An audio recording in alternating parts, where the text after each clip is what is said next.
નમસ્તે વિદ્યાર્થી મિત્રો, આજે આપણે ધોરણ 7 વિષય ગણિત પ્રકરણ 11 પરિમિતિ અને ક્ષેત્રફળ તેનો અભ્યાસ કરીશું. સૌપ્રથમ આપણે સમાંતર બાજુ ચતુષ્કોણ કોને કહેવાય તેના વિશે માહિતી મેળવીશું. તો જે ચતુષ્કોણની સામસામેની બાજુઓ સમાંતર હોય તે ચતુષ્કોણને સમાંતર બાજુ ચતુષ્કોણ કહેવાય. સમાંતર બાજુઓ કોને કહેવાય એ આપણે આગળ ભણી ચૂક્યા છીએ. તો જે ચતુષ્કોણ છે એની સામસામેની બાજુઓ સમાંતર હોય તે ચતુષ્કોણને સમાંતર બાજુ ચતુષ્કોણ કહેવાય. સમાંતર બાજુ ચતુષ્કોણની પરિમિતિ બરાબર બધી બાજુઓના માપનો સરવાળો. આમ સમાંતર બાજુ ચતુષ્કોણ ABCDની પરિમિતિ 2 AB વત્તા BC.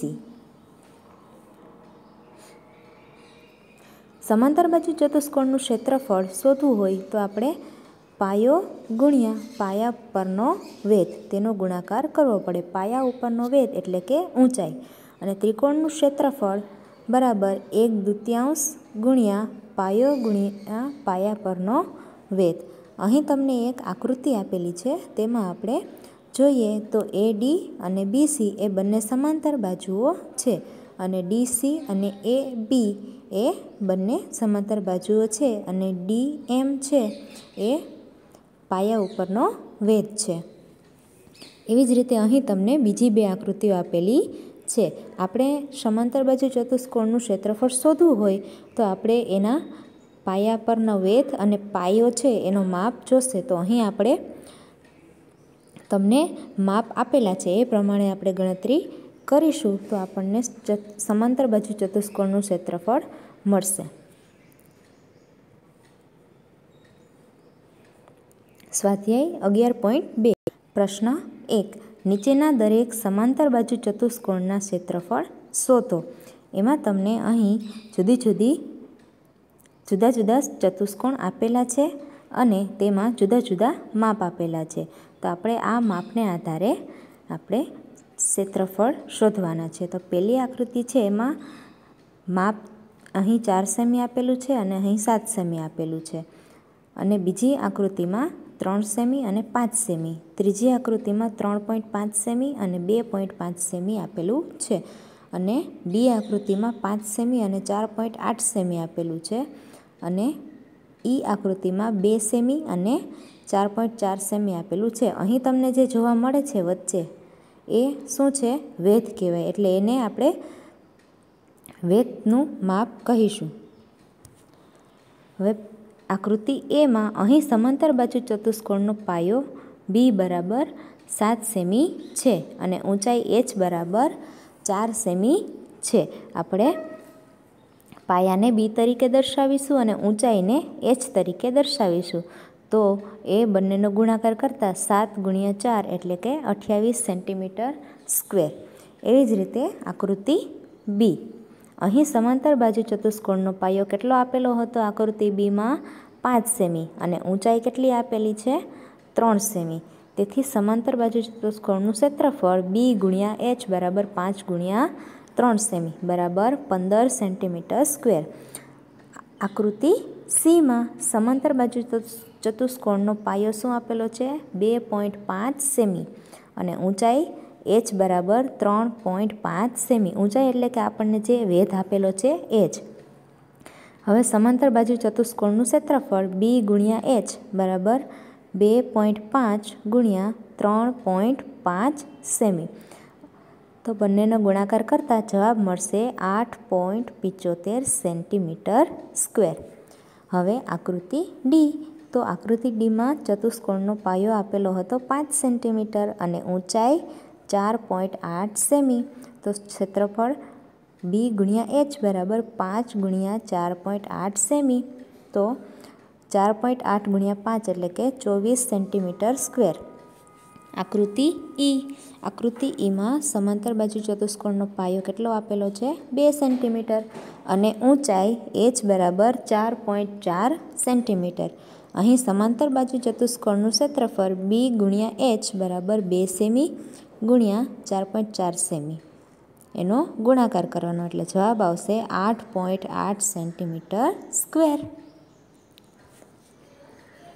પ્રશ્ન 2, નીચેના દરેક ત્રિકોણના ક્ષેત્રફળ શોધો.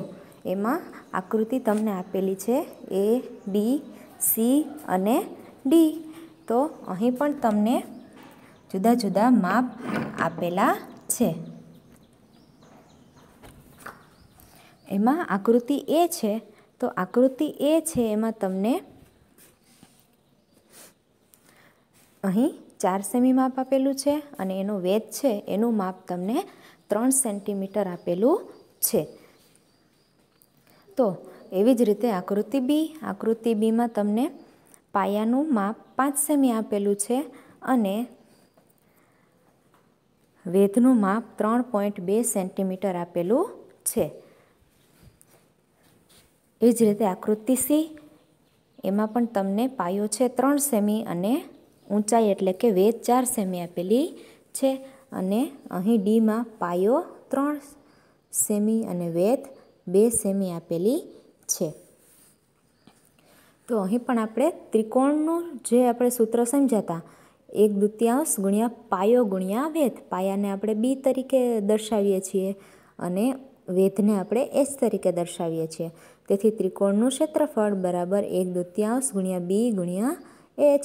તો અહીં પાયો 4 સેમી આપેલો છે અને એચ ઊંચાઈ 3 સેમી આપેલી છે એટલે 1/2 ગુણ્યા 4 ગુણ્યા 3. અહીં 2 ગુણ્યા 2 4 એટલે 2 નીકળી જશે અને વધશે 2 એટલે 2 ગુણ્યા 3 બરાબર 6 સેન્ટીમીટર સ્ક્વેર. એવી જ રીતે આકૃતિ બીમાં પણ અહીં પાયો 5 આપેલો છે અને ઊંચાઈ 3.2 આપેલી છે. તેથી 1/2 ગુણ્યા 5 ગુણ્યા 3.2 એનો છેદ ઉડાડતા જવાબ શું મળશે? 8 સેન્ટીમીટર સ્ક્વેર. એવી જ રીતે આકૃતિ સી, તો એમાં પાયાનું માપ 3 સેમી અને ઊંચાઈ 4 સેમી. તેથી 1/2 ગુણ્યા 3 ગુણ્યા 4. અહીં પણ 2 નીકળી જશે એટલે 3 ગુણ્યા 2 બરાબર 6 સેન્ટીમીટર. અને આકૃતિ ડી, એમાં પાયો 3 સેમી અને ઊંચાઈ 2 સેમી. તેથી ત્રિકોણનું ક્ષેત્રફળ બરાબર 1/2 ગુણ્યા 3 ગુણ્યા 2. 2 નીકળી જશે તો શું વધ્યું? 3 સેન્ટીમીટર. પ્રશ્ન 3, અહીં તમને એક કોષ્ટક આપેલું છે અને એમાં ખૂટતા મૂલ્યો તમારે શોધવાના છે. તો આધાર એટલે કે પાયો તમને આપેલો છે અને અહીં ઊંચાઈ આપેલી છે અને અહીં ક્ષેત્રફળ આપેલું છે. અહીં તમને જે ખાલી જગ્યા આપવામાં આવી છે તેનું માપ આપણે શોધવાનું છે. તો પેલું એ છે, એમાં એ દાખલામાં શું આપેલું છે? તો કે પાયાનું માપ આપેલું છે 20 સેન્ટીમીટર અને ઊંચાઈ શોધવાની છે અને ક્ષેત્રફળ આપી દીધું છે 246 સેન્ટીમીટર સ્ક્વેર. તો અહીં આપણે સમાંતર બાજુ ચતુષ્કોણનું ક્ષેત્રફળ શોધીશું બરાબર 246 સેન્ટીમીટર અને આધાર બી બરાબર 20 સેન્ટીમીટર. તો સમાંતર બાજુ ચતુષ્કોણનું ક્ષેત્રફળ ગુણ્યા બી ગુણ્યા એચ. તો એચ તો આપણે શોધવાનો છે. તો સમાંતર બાજુ ચતુષ્કોણનું ક્ષેત્રફળ બરાબર 246 બરાબર 20 ગુણ્યા એચ. હવે એચ છે એ શોધવાનો છે, તેથી 20 છે એ 246ના છેદમાં જશે. હવે એનો આપણે ભાગાકાર કરીશું તો આપણને જવાબ મળશે 12.3 સેમી. તો આપણને જે ખૂટતી માહિતી છે ઊંચાઈ એ કેટલી મળી? 12.3 સેન્ટીમીટર મળી. એવી જ રીતે બી તમારે શોધવાનું. બી તમારે તમારી જાતે કરવાનું છે એટલે તમને પણ આવડે. હવે આપણે સી જોઈએ. અહીં સમાંતર બાજુ ચતુષ્કોણનું ક્ષેત્રફળ શું આપેલું છે? 48.2 સેન્ટીમીટર અને ઊંચાઈ 8.4 સેમી. તો અહીં પણ સેમ જ કરવાનું. સમાંતર બાજુ ચતુષ્કોણનું ક્ષેત્રફળ બરાબર બી ગુણ્યા એચ અને ક્ષેત્રફળ મૂકવાનું અને બી શોધવાનું છે. તેથી 8.4 છે છેદમાં જશે તો બી બરાબર કેટલા મળ્યા? 5.8 સેમી મળ્યા. અને હવે ડીમાં, તો ડીમાં પણ તમને ક્ષેત્રફળનું માપ આપેલું છે અને આધાર શોધવાનો છે. આધાર 15.6 આપેલો છે. તો તમારે એમાં ઊંચાઈ શોધવાની છે. તો એમાં પણ આપણે જે આગળ રીત કરી તેમ ક્ષેત્રફળના સૂત્ર આધારે સમાંતર બાજુ ચતુષ્કોણનું ક્ષેત્રફળ બરાબર બી ગુણ્યા એચ. ક્ષેત્રફળ કેટલું છે 16.38, બી બરાબર 15.6 અને એચ શોધવાનું છે. તો આ 15.6 છે એ 16.38ના છેદમાં જશે. ભાગાકાર કરીશું તો જવાબ મળશે 1.05. તો આપણને ખૂટતી માહિતી છે એ શું છે 1.05 સેન્ટીમીટર. હવે પ્રશ્ન 4. અહીં પણ તમને કોષ્ટક આપેલું છે, એને ખૂટતા મૂલ્યો શોધવાના છે.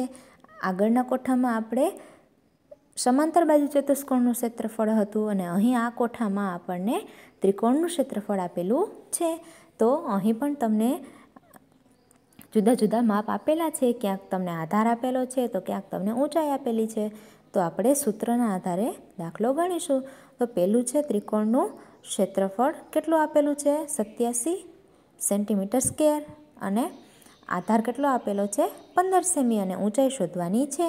તો આપણે જે ત્રિકોણનું ક્ષેત્રફળનું સૂત્ર ભણ્યા હતા, ત્રિકોણનું ક્ષેત્રફળ બરાબર 1/2 ગુણ્યા બી ગુણ્યા એચ. બી એટલે આધાર અને એચ એટલે ઊંચાઈ. તો ક્ષેત્રફળ કેટલું છે 87 બરાબર 1/2 ગુણ્યા 15 ગુણ્યા એચ. હવે આપણે એચ છે એ શોધવાનો છે, તેથી 87ના છેદમાં 15 જશે અને આ 1/2 છે એ અંશમાં જશે, 87ના ગુણાકારમાં જશે. તેથી હવે આપણે આનો ગુણાકાર કરતાં 87 ગુણ્યા 2 બરાબર 174 અને છેદમાં 15. તો આપણે એનો ભાગાકાર કરતાં જવાબ મળશે 11.6 સેન્ટીમીટર. તો આપણને જે ખૂટતી માહિતી છે ઊંચાઈ એ કેટલી મળી 11.6 સેમી મળી. એવી જ રીતે તમને અહીં બીજા જે માપ આપેલા છે એની સેમ જ રીત છે. અહીં તમને ક્ષેત્રફળ 12.56 આપેલું છે અને ઊંચાઈ 31.4 આપેલું છે.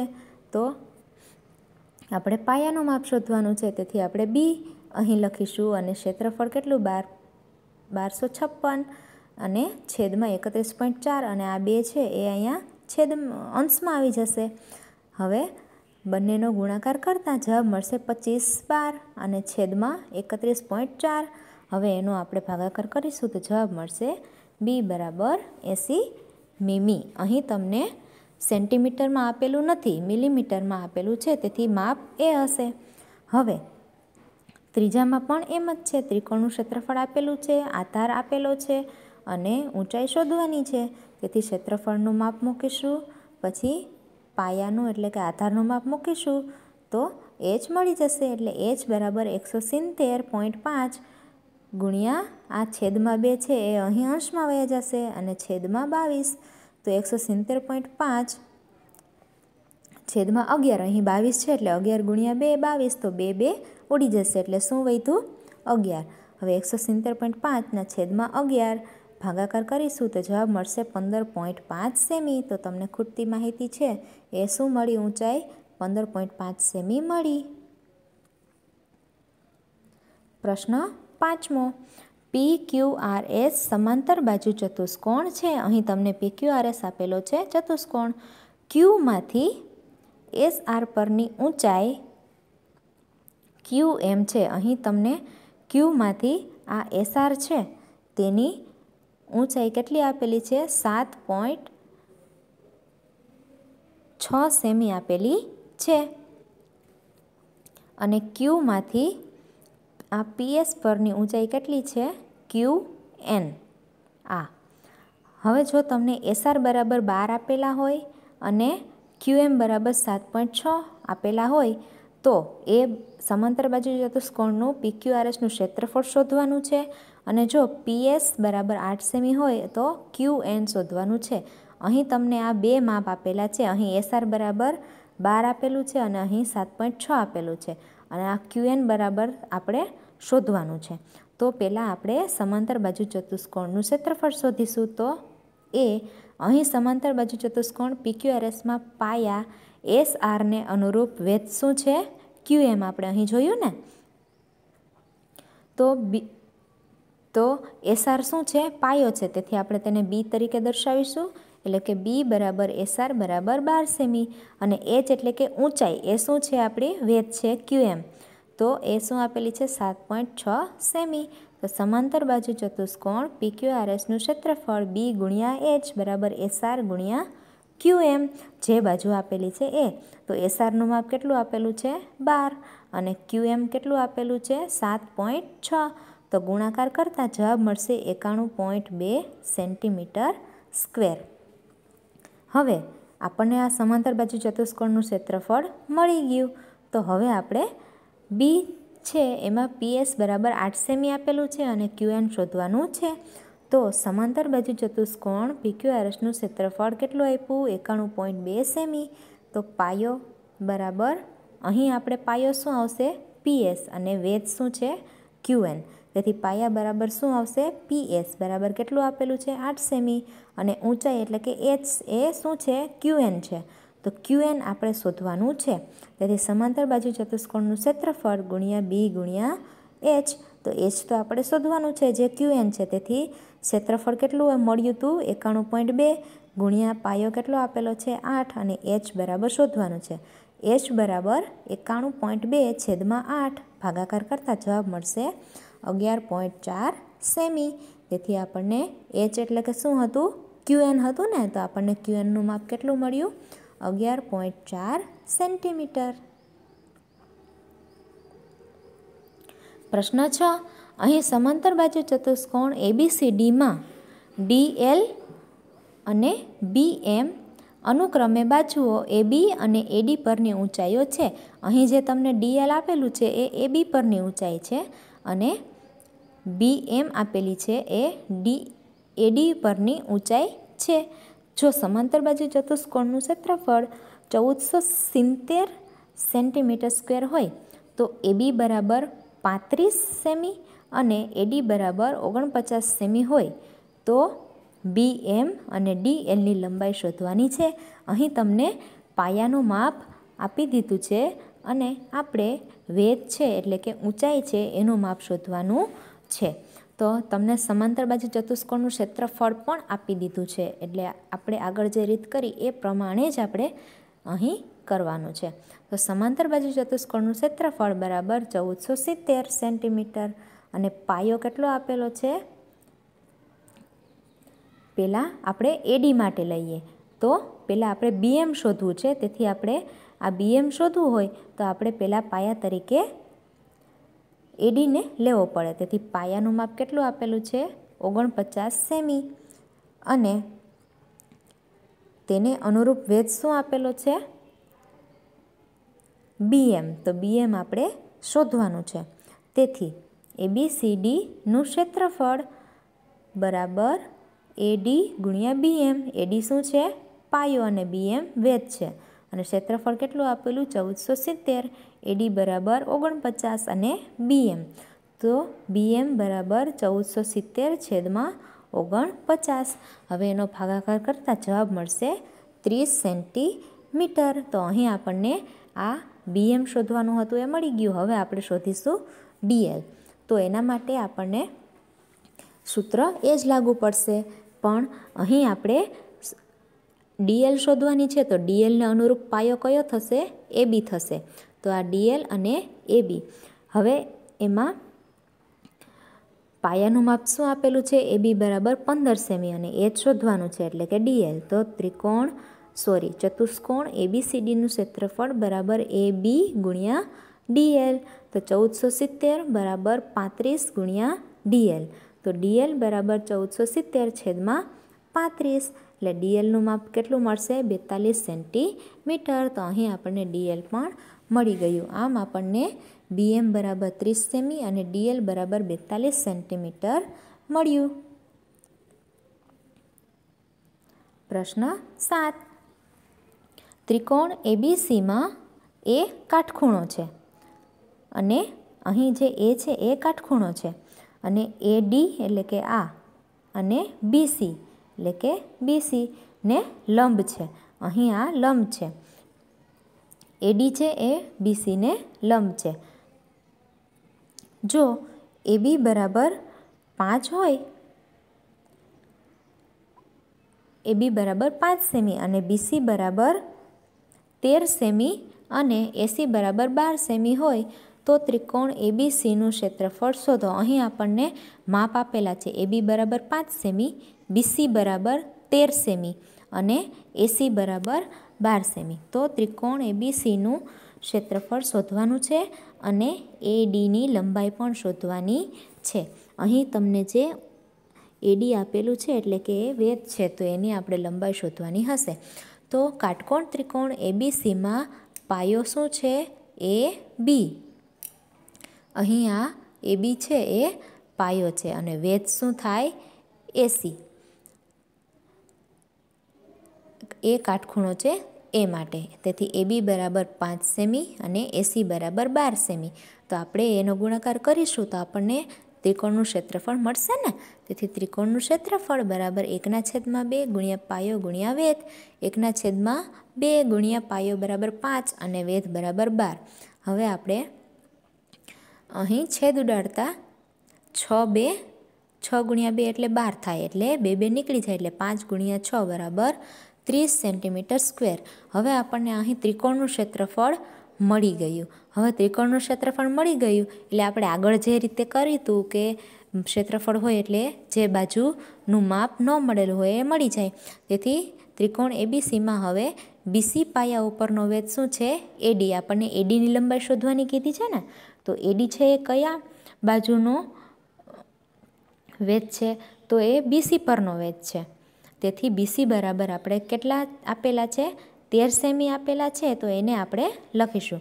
તો ત્રિકોણ એબીસીનું ક્ષેત્રફળ બરાબર 1/2 ગુણ્યા પાયો ગુણ્યા વેધ। તો ક્ષેત્રફળ કેટલું મળ્યું હતું આપણને? 30 સેન્ટીમીટર સ્ક્વેર અને 1/2 ગુણ્યા પાયો બરાબર 13 અને એડી આપણે શોધવાનું છે, એટલે એડી બરાબર 30 ગુણ્યા 2/13। તો 30 ગુણ્યા 2 બરાબર 60/13। હવે એનો ભાગાકાર કરતાં જવાબ મળશે નહીં, પોઈન્ટમાં મળશે, એટલે આપણે તેને તેમ જ રહેવા દઈએ છીએ, એનો ભાગ ચાલશે નહીં। તેથી એડી બરાબર 60/30 સેન્ટીમીટર। આમ આપણને એબીસી ત્રિકોણનું ક્ષેત્રફળ 30 સેન્ટીમીટર સ્ક્વેર અને એડી બરાબર 60/13 સેન્ટીમીટર મળ્યું। હવે અહીં 8મા દાખલામાં તમને આકૃતિ આપેલી છે। અહીં એબીસી ત્રિકોણ છે, સમદ્વિબાજુ ત્રિકોણ આપેલો છે। સમદ્વિબાજુ એટલે કે જે બાજુનું બે માપ સરખા હોય। અહીં તમને 7.5 અને 7.5 બે બાજુના માપ સરખા આપેલા છે, એટલે કે એબી બરાબર એસી બરાબર 7.5 અને બીસી છે એનું માપ કેટલું આપેલું છે? 9 સેમી। હવે અહીં એમાંથી બીસી પરની ઊંચાઈ કેટલી છે? એડી બરાબર 6 સેમી। અહીં એમાંથી બીસી પરની ઊંચાઈ એટલે કે આ એ તમને 6 સેમી આપેલી છે। તો ત્રિકોણનું ક્ષેત્રફળ શોધવાનું છે અને સીમાંથી એટલે કે અહીંથી એ એબી પરની ઊંચાઈ એટલે કે સીઈ, તો અહીંયા જે સીઈ છે એ આપણે શોધવાની છે। તો પહેલાં આપણે ત્રિકોણનું ક્ષેત્રફળ શોધીએ। તો ત્રિકોણનું એબીસીના પાયા બીસી ઉપરનો વેધ કેટલો છે? એડી, અને બીસી બરાબર 9 સેમી આપેલું છે અને એડી બરાબર 6 સેમી। તો ક્ષેત્રફળ બરાબર 1/2 ગુણ્યા બીસી ગુણ્યા એડી, તો 1/2 ગુણ્યા 9 ગુણ્યા 6। તેથી અહીં 3 ગુણ્યા 2 એટલે 6, તો 2 નીકળી જશે, તો 9 ગુણ્યા 3 વધશે બરાબર 27 સેન્ટીમીટર સ્ક્વેર। તો એ આપણને શું મળ્યું? ત્રિકોણનું ક્ષેત્રફળ મળ્યું। અને હવે આપણને ત્રિકોણનું ક્ષેત્રફળ મળેલું છે અને આપણને પાયાનું માપ આપેલું છે, તેથી આપણને સીઈ મળી જશે। તેથી વેધ છે એ સીઈ છે, તો એબી બરાબર 7.5 સેમી અને ક્ષેત્રફળ 27 સેમી। તો ત્રિકોણ એબીસીનું ક્ષેત્રફળ બરાબર 1/2 ગુણ્યા એબી ગુણ્યા સીઈ, તો 27 બરાબર 1/2 ગુણ્યા 7.5 ગુણ્યા સીઈ। સીઈ એટલે કે આ જે વેધ તમને અહીં આપેલો છે એ, તો સીઈ બરાબર 27 ગુણ્યા 2/7.5, તો 27 ગુણ્યા 2 એટલે 54 અને છેદમાં 7.5, તેથી એનો ભાગાકાર કરતાં જવાબ શું મળશે? 7.2 સેન્ટીમીટર। તો આમ આપણને જે ત્રિકોણનું ક્ષેત્રફળ માંગ્યું હતું એટલે શું મળ્યું? 27 સેન્ટીમીટર સ્ક્વેર અને CE બરાબર વેધ હતો તે આપણને કેટલો મળ્યો? 7.2 સેન્ટીમીટર મળ્યો.